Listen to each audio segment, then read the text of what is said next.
আসসালামু আলাইকুম বাবা, কেমন আছো? ওয়ালাইকুম আসসালাম বাবা, আলহামদুলিল্লাহ আমি ভালো আছি। তুমি কেমন আছো? আলহামদুলিল্লাহ বাবা, আমিও ভালো আছি। বাবা, আমি একটু বাইরে যাচ্ছি, আমার আসতে একটু দেরি হবে। আচ্ছা বাবা, তাহলে তুমি যাও, সাবধানে চলাফেরা করবে, কারোর সাথে ঝগড়া করবে না, আর মনে রাখবে তুমি রোজা আছো। ঠিক আছে বাবা, আমি তাহলে এখন যাই। ছেলেটির নাম আরিফ। সে রোজা রেখেছে। রমজান মাস, চারদিক এক শান্ত পরিবেশ।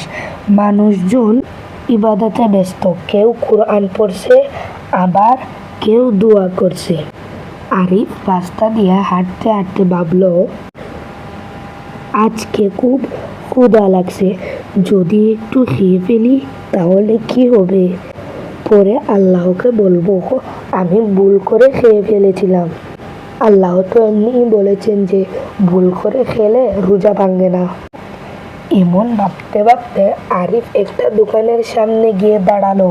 সেখানে কিছু ফল আর খাবার ছিল। একটু খেলে কেউ তো দেখবে না। ঠিক তখনই সেই রাস্তা দিয়ে যাচ্ছিল তার বন্ধু আবু বকর। আরে আরিফ, তুমি কি খাচ্ছ? তখন আরিফ একটু লজ্জা পেল। ভাই, আমি তো রোজা রেখেছি, কিন্তু আমি ভাবলাম একটু খেয়ে ফেলি, পরে আল্লাহকে বলবো যে আমি ভুল করে খেয়ে ফেলেছি। কি বললে ভাই? এটা তো ঠিক কথা নয়। কেন ভাই? আল্লাহ তো বলেছেন ভুল করে খেলে রোজা ভাঙে না। হ্যাঁ, আল্লাহ ঠিকই বলেছেন, কিন্তু সেটা তখন যখন সত্যি ভুল হয়ে যায়। ইচ্ছে করে খেয়ে পরে বলা যে ভুল হয়েছে, এটা তো আল্লাহকে ধোঁকা দেওয়ার চেষ্টা, আর আল্লাহ তো সব কিছু জানেন। ভাই, আমি তো এইভাবে চিন্তা করে দেখিনি। ভাবো তো ভাই, মানুষকে হয়তো ধোঁকা দেওয়া যায়, কিন্তু আল্লাহকে কি ধোঁকা দেওয়া যায়? আল্লাহ তো আমাদের মনের কথাও জানেন। তুমি ঠিক বলেছো ভাই, সত্যি আমি ভুল করেছি। ভুল করলে সমস্যা নেই, যদি আমরা সাথে সাথে তওবা করি, আল্লাহ খুব দয়ালু। তাহলে আমি কি করব এখন? তুমি আল্লাহর কাছে ক্ষমা চাইবে, আর এই রোজাটা পরে কাজা করে নিবে। কিছুক্ষণ তারা একসাথে হাঁটতে লাগলো।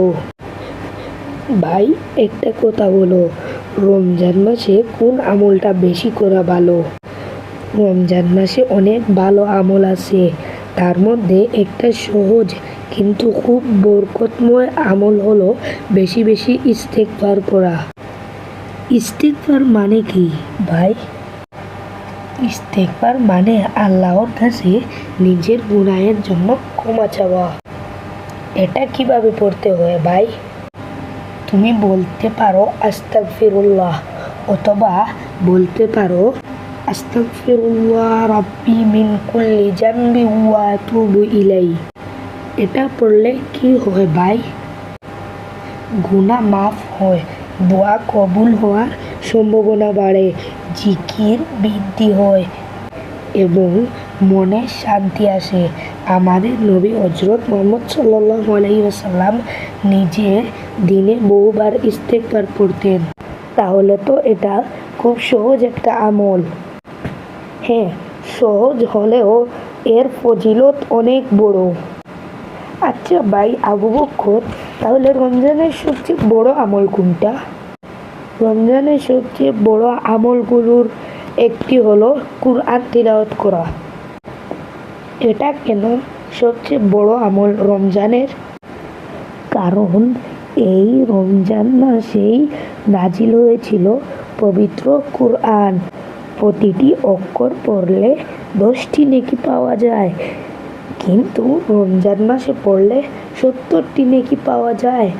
আর কিয়ামতের দিন কুরআন তার পাঠকারীর জন্য সুপারিশ করবে। তাহলে তো আমাদের প্রতিদিন কুরআন পড়া উচিত। ঠিক তাই, প্রতিদিন একটু সময় বের করে কুরআন পড়া উচিত, আর যদি সম্ভব হয় তাহলে অর্থ বুঝে পড়াও উচিত। ভাই আবু বকর, তুমি আমাকে আজকে অনেক বড় শিক্ষা দিলে। শিক্ষা তো আমাদের সবার জন্যই। আমরা সবাই ভুল করি, কিন্তু ভালো মানুষ সেই ভুল বুঝতে পেরে ঠিক হয়ে যায়। আরিফের মনে আজ নতুন একটা পরিবর্তন এলো। সে বুঝলো রোজা শুধু না খেয়ে থাকা না, বরং আল্লাহকে খুশি করার জন্য নিজের মনকে ঠিক রাখা। আজ থেকে আমি চেষ্টা করব সঠিকভাবে রোজা রাখতে, বেশি বেশি ইস্তেগফার পড়ব, প্রতিদিন কুরআন তিলাওয়াত করব। আলহামদুলিল্লাহ, আল্লাহ যেন আমাদের সবাইকে ভালো কাজ করার তৌফিক দান করুন। আমিন। সেদিনের পর থেকে আরিফ সত্যি বদলে গেল। সে নিয়মিত কুরআন পড়তে শুরু করলো, বেশি বেশি ইস্তেগফার করতে শুরু করলো এবং আল্লাহর কাছে ক্ষমা চাইতে লাগলো। প্রিয় বন্ধুরা, আমরা মানুষ, আমাদের ভুল হতে পারে, কিন্তু মনে রাখবেন আল্লাহ সব কিছু জানেন। তাই কখনো ইচ্ছা করে ভুল কাজ করবেন না। যদি ভুল হয়ে যায় তাহলে সাথে সাথে আল্লাহর কাছে ক্ষমা চাইবেন। আসুন আমরা সবাই নিয়ত করি, এই রমজানে আমরা বেশি বেশি করে ইস্তেগফার পড়ব, প্রতিদিন কুরআন পড়ব এবং আল্লাহকে খুশি করার চেষ্টা করব। আল্লাহ আমাদের সবাইকে সঠিক পথে চলার তৌফিক দান করুন। আমিন। তো সম্মানিত ভিউয়ার্স, আজকের আমাদের ভিডিওটি কেমন লাগলো আপনাদের কাছে?